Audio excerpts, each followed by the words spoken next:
મેં રખડ્યો હું બધે આ લોકોને ઠા ઠપકા ગાધા એ મારે હવે નહીં કરવું અને મારા છોકરા સારો કોમ ધંધો કરે અને મારા છોકરા આગળ પડે આ દુનિયાના છોકરા સારા ભણે ગણે ને હોશિયાર થાય એવો મારા છોકરા થાય એવો મારો સપનો છે। શું લાગે તમે આમ તો છકડામાં બેહાડીને તમને ફરવા લઈ જતા હશે ને? બજારમાં ગયા, થરા ગયા, પાટણ ગયા। અરે વાહ।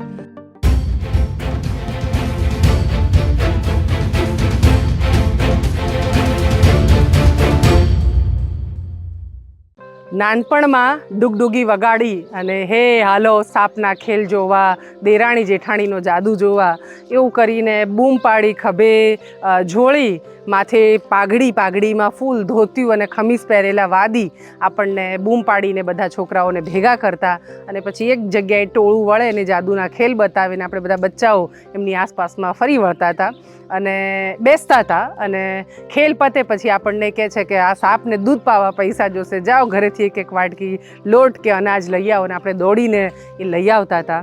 આ વાદી મદારી આજે બહુ દેખાતા નથી આપણને, સાપના ખેલના દૃષ્ટિકોણથી દેખાતા નથી। વસ્તી તો ગુજરાતમાં એમની લગભગ 2-2.5 લાખ કરતાં પણ વધારે છે। 1972માં વાઇલ્ડ લાઇફ પ્રોટેક્શન એક્ટ આવ્યો અને એ એક્ટ પછીમાં સાપના ખેલને પ્રતિબંધિત નહોતા કરવામાં આવ્યા। 1990માં એ પ્રતિબંધ આવ્યો અને પછી સાપના ખેલ કરવા પર પ્રતિબંધ થયા પછી આ સમુદાયનો વ્યવસાય જે છે તે પડી ભાંગ્યો। શું કરવું એ સવાલ બહુ જ મોટો હતો કેમ કે સદીઓથી આ વ્યવસાય કરીને જે લોકો જીવ્યા, બનાસકાંઠાનું કાકર છે જ્યાં હું ઊભી છું અને અહીં અમે ખૂબ કામ કર્યું। અહીંયા અમે 90 પરિવારોની સરસ મજાની આખી કોલોની બાંધી, મુખ્યમંત્રીએ કોલોનીનું ઇનોગ્રેશન કર્યું, એમના બાળકો ભણે માટે અમે હોસ્ટેલ પણ કરી। સમગ્ર વિચરતી જાતિ બનાસકાંઠામાં જે રહે છે એમના મા બાપ માઇગ્રેશન કરે છે એ બાળકો ભણી શકે માટે સરસ હોસ્ટેલ પણ કરી અમે। પણ પ્રશ્ન જે હતો તે રોજગારીનો હતો અને ખેત મજૂરી કરે, કેટલાક હજી પણ માંગવા જવાનું કરે અને મુશ્કેલ છે માંગીને ખાવું ક્યાં સુધી, એમ ગમે પણ નહીં। અને કેટલાક યુવાનો અમને આ કાકર વસાહતમાં મળ્યા, એમાંનો એક સુરેશ મજાનો છોકરો, થોડું ઘણું ભણ્યો પણ છે અને એને કીધું કે મને માંગવું નથી, મારે કંઈક ધંધો કરવો છે। અને શું ધંધો એ સુરેશ પાસેથી આપણે સાંભળીએ ને, ધંધો કરવો હોય તો એને ટેકાની ને કોઈ વ્યવસાય માટે કશી વસ્તુની જરૂર પડે જેના ઉપર એ ધંધો કરી શકે।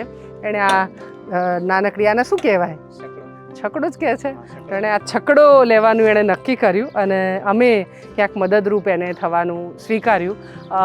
સુરેશ, આપણે આ કેટલાની લીધી? બેન આ લીધી મેં 1.5 લાખ રૂપિયા વ્યાજ ભર્યું, એનો ડાઉન પેમેન્ટ ભર્યું અને 6,280 નો હપ્તો કર્યો। બરાબર છે। અને સંસ્થામાંથી અમે કેટલી લોન આપી? સંસ્થામાંથી 2 લાખ રૂપિયા આપ્યા। અને એમાંથી આ પણ ધંધો કરવાનો વિચાર કેમ આવ્યો? કે બાકી તો આપણા વાદીઓમાં તો બધાને એમ થાય કે ખેતરમાં સિઝન ચાલે ત્યારે ઘઉં વાઢવાના અને એ પતી જાય એટલે માંગવાનું, તો સુરેશ કેમ આ ન કર્યું? મને બેન એવું લાગ્યું કે આ ખેતરની મજૂરી, આ વાઢવાનું, આમાં અમને ઘણો કોમ અમે કર્યો પણ આમાં કોઈ બરાબર અમારો આગળ પરિવર્તન કોઈ થતો નથી।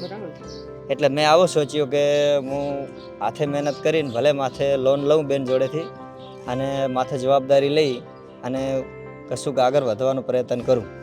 એટલે છોકરા મારા આગળ થાય અને બેન અમને આટલા વગર વ્યાજે લોન આપે છે, વગર ડોનેશન વગર વ્યાજ વગર લોન આપે છે, એટલે બેનની લોન લઈને હું ધંધો કરું। બરાબર છે। તો 2 લાખમાં અમારી પાસેથી લીધા અને બાકી જે છે તે ફાઇનાન્સમાંથી લીધા? બાકી ફાઇનાન્સમાંથી લીધા, જેમ કે રિક્ષાની કિંમત થોડી વધારે હતી એટલે તમારા લોનથી વ્યાજ છે એ બધો તૂટી ગયો અને હપ્તો મારે હાવ નાનો આવ્યો એમ। બરાબર છે। અને હવે આવક કેટલી થઈ જાય છે? આવક તો બેન થાય છે એમ 15-16 હજાર રૂપિયા થાય છે। બરાબર છે। એટલે ગુજારણ ચાલી જાય છે એમ। બરાબર છે। હપ્તાય ભરાઈ જાય છે? હપ્તાય ભરાઈ જાય છે। બિલકુલ। તો સુરેશની બહુ મહેનત છે। શું લાગે, તમે આમ તો છકડામાં બેહાડીને તમને ફરવા લઈ જતા હશે ને? ક્યાં જાઓ ફરવા? હા, ઉચાળા ભરીને જાઓ છો। તમને બીજે ક્યાંય ફરવા લઈ ગયા? બજારમાં ગયા, થરા ગયા, પાટણ ગયા। અરે વાહ। તો એમના ઘરવાળા છે, બંને જણા ખૂબ મહેનતુ છે। અને સુરેશ પહેલી અમે એને કેટલી 30,000 કે કેટલાની આપેલી પહેલી લોન? તમે 30,000ની આપી હતી રિક્ષા માટેની આપી હતી, એમાં એ 30,000 મેં ભરી દીધા, એ લોન જીતી ગયો હું અને પાછળ મેં માગણી કરી તો બેન કીધો મને 2 લાખ રૂપિયાની લોન આપો એટલે હું નવી ગાડી લઉં। પહેલાં જૂની હતી એટલે હવે આ નવી ગાડીમાં મારે સારો ધંધો થાય છે। એટલે એ ઘણું બધું એનું કામ ચાલે છે। સુરેશ પછી આપણી ફૂલવાદી વસાહતમાં કેટલા લોકોએ લોન લીધી હશે?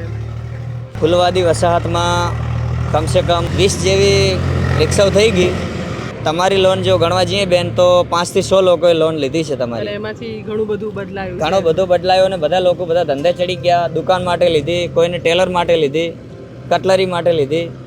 એ લોકો બધા હાલ ધંધો કરે છે. 2 જણ તો ટેલરમાં કારીગર થઈ ગયા છે અને રિક્ષાઓ ચલાવે છે ને હારો કામ કરે છે ને દુકાનો ચલાવે છે. તો સુરેશના બાળકોને તારે ભણાવવા છે આગળ? તારા છોકરાઓનું સપનું શું છે તારે એને? મારા છોકરાઓનો સપનો મારે એવો છે કે મેં રખડ્યો હું બધે અને લોકોને ઠા ઠપકા ગાધા એ મારે હવે નહીં કરવું અને મારા છોકરા સારો કોમ ધંધો કરે હમ, અને મારા છોકરા આગળ પડે. હમ. આ દુનિયાના છોકરા સારા ભણે ગણે ને હોશિયાર થાય એવો મારા છોકરા થાય એવો મારો સપનો છે. ક્યાં વાત છે. અને ધંધામાં હજી આગળ શું કરવું છે? ધંધામાં બેન સારો કોમ કરવો છે. હમ, આ ધંધો થઈ જાય તો પછી બીજો આગળ ધંધો કરવો છે અચ્છા. અને આગળ ધંધાનો પરિવર્તન ચાલુ જ રાખવો છે. પણ હવે માગવો બીજો કશું એનો પરિચય રાખવો જ નથી. તો સુરેશ છે અમારો ઈશ્વર છે જેણે સુરેશને લોન કરી છે. એનો વ્યવહાર કેવો છે? સુરેશભાઈનો વ્યવહાર રેગ્યુલર દર મહિને 1લી તારીખે હપ્તો આવી જ જાય. બિલકુલ કોઈ દિવસ એને ફોન ન કરવો પડે કે તું હપ્તો ભાઈ ભર. બરાબર. દર મહિને રેગ્યુલર હપ્તો આવી જાય એટલે એના જેવા લોન ધારકો વધે તો તું વધારે કામ કરી તો શકે. વધારે કામ કરી શકું આગળ, વધારે એમ કે લોનો થાય. તો વધારે દિયોદરમાં લોકો- કેટલી લોનો થઈ હશે તારા હસ્તક?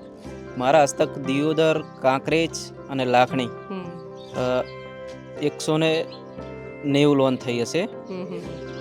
બરાબર અને છે. જ્યારે પૂર આવ્યું, પાણીનું પૂર 2017નું પૂર, હમ. ત્યારે ઉમરીની અંદર અમે 50 લોન કરી હતી. આમ લગભગ જોવા જઈએ તો 250 લોનો થઈ હશે આગળ. અચ્છા.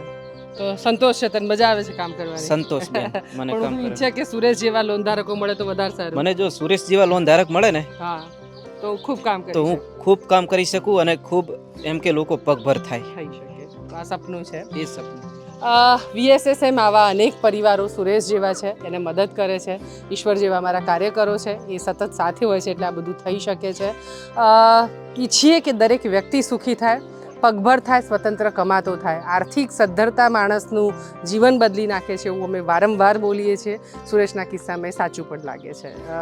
પ્રતુલભાઈ શ્રોફ છે, ડૉક્ટર KR શ્રોફ ફાઉન્ડેશન, જે અમને ખૂબ મોટો સપોર્ટ આ લોન કાર્યક્રમમાં સ્વાવલંબનમાં અમને કરે છે. પ્રતુલભાઈના અમે ખૂબ આભારી છીએ. અલબત્ત VSSM અને ડૉક્ટર KR શ્રોફ ફાઉન્ડેશન સાથે મળીને આ સરસ મજાની પ્રવૃત્તિ કરી રહ્યું છે.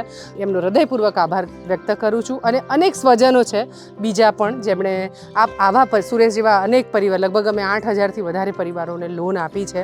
એ બધાને લોન આપવામાં એ મદદરૂપ થઈ રહ્યા છે. તો બધાનો ખૂબ ખૂબ આભાર વ્યક્ત કરું છું. અને બસ સાથે રહેજો તો આવા અનેક પરિવારોના જીવનમાં સુખ આપી શકીશું આપણે. Thank you.